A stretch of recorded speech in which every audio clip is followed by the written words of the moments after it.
시청자 여러분 안녕하십니까? 한국경제TV 뉴스플러스 시작합니다. 이재용 삼성전자 회장의 부당합병, 회계 부정 혐의가 최종 무죄로 확정되면서 사법 리스크도 10년 만에 모두 해소됐습니다. 뉴 삼성을 위한 본격적인 행보에 들어가게 되면서 등기이사 복귀와 굵직한 M&A 등에도 한층 힘이 실릴 전망입니다. 자세한 내용 산업부 홍원표 기자와 알아보겠습니다. 홍 기자, 이 회장의 발목을 잡았던 사법 리스크, 족쇄 완전히 풀린 거라고 볼 수 있습니까? 네, 그렇습니다. 이 회장이 약 10년간 따라다녔던 사법 리스크를 모두 해소했습니다. 오늘 대법원은 부당합병과 회계 부정 혐의로 재판에 넘겨진 이 회장에게 검찰 측 상고를 기각하고 1심과 2심과 마찬가지로 이 무죄 판단을 유지했습니다. 이 회장은 지난 2015년 경영권 승계와 또 그룹 지배력 강화를 목적으로 사내 미래전략실 주도 아래 삼성물산 제일모직 합병에 부당하게 관여한 혐의를 받아왔습니다.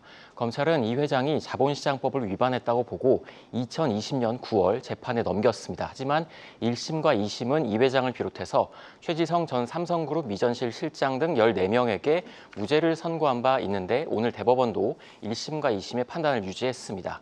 이 회장 변호인단은 이번 판결에 대해서 삼성물산 합병과 삼성바이오로직스 회계 처리가 적법하다는 것이 분명히 확인됐다면서 현명하게 판단해준 법원에 감사드린다는 입장을 밝혔습니다.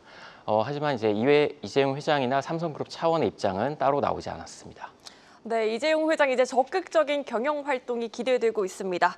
홍 기자, 그렇다면 삼성전자 이사회에 복귀해야 한다는 의견도 많은 것으로 알고 있는데요. 등기이사 복귀 가능성도 있습니까? 네, 삼성그룹 내부나 산업계 전반에서는 삼성그룹의 이제 이재용 회장이 좀 등기이사에 복귀해야 한다 이런 이야기가 많이 나오고 있습니다.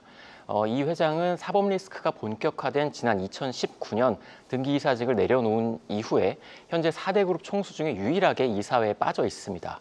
올해 초 2심 무죄가 선고가 되고 나서 3월 열린 삼성 정기주총에서 등기이사 복귀가 좀 예상이 됐지만 안건이 올라가지 않았습니다. 아마도 대법원 최종 판단까지는 좀 조심스러운 행보를 이어간 것으로 보입니다.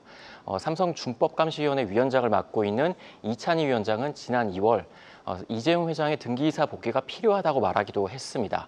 속도감 있는 경영을 위해서는 등기이사에 복귀해서 이사회에 참석하는 것이 중요하다는 조언이었습니다. 일단 이런 상황에서 다음 주 수요일인 23일 이 준감이 정기회의가 열립니다.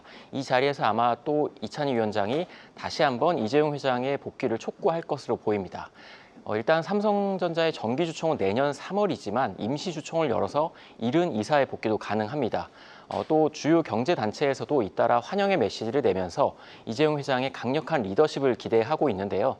일단 한국경영자총협회는 이재용 회장의 강력한 리더십을 중심으로 적극적인 투자 또 기술 혁신을 통해서 새로운 성장 동력을 발굴하고 또 우리 경제 재도약을 이끌어달라 이렇게 이야기를 했고 또 한국경제인협회는 글로벌 통상 갈등 같은 이런 불확실성이 고조되고 있는 상황에서 기업의 신속한 의사결정은 우리 경제의 어려움을 극복할 수 있다 이렇게 또 밝히기도 했습니다. 네, 당장 반도체 사업이 관건입니다. 이 회장이 특단의 조치를 내릴 것이란 예상도 나오고 있는데 특별 메시지나 깜짝 M&A도 기대해 볼 수 있을까요? 네, 일단 사법 리스크가 사라진 이 회장은 좀 새로운 메시지를 낼 것으로 보입니다. 일단 지난 3월 임원 세미나에서 이재용 회장이 직접 삼성은 지금 죽느냐 사느냐 이런 생존의 문제에 직면해 있다.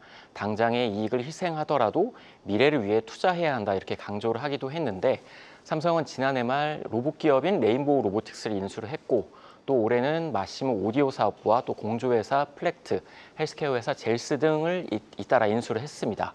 일단 이재용 회장이 미래 먹거리로 꼽고 있는 바이오나 AI 또 5G 같은 이런 새로운 성장 산업의 사업을 확장하고 있는 겁니다.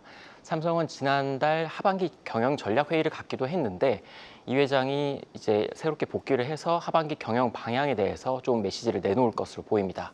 당장 삼성은 지금 반도체 사업부의 실적이 굉장히 부진한데 HBM이나 파운드리 같은 이 부분에 좀 체질 개선을 위한 특단의 조치가 나올 수도 있습니다. 특히 반도체 분야에서 조직 개편이나 어마어마한 인수 합병도 좀 조심스럽게 점쳐지고 있는 상황이고 이재용 회장은 좀 글로벌 행보도 다시 좀 활발하게 할 것으로 예상이 됩니다. 지난주 이 회장은 이 글로벌 빅테크 CEO들의 모임인 썬밸리 컨퍼런스에 무려 10년 만에 참석을 했습니다. 그동안은 지금 사법 리스크 때문에 이 컨퍼런스 참석을 좀 꺼려왔는데 올해부터 참석을 하기로 결정을 했습니다. 일단 이 컨퍼런스는 빅테크 CEO들 간에 굉장히 굵직한 의사결정이 이루어지는 만큼 삼성의 천문학적인 투자 소식도 좀 기대해 볼 만하고요. 또 이 회장은 이달 말 예정인 구글 캠프에도 초청받은 것으로 알려졌습니다.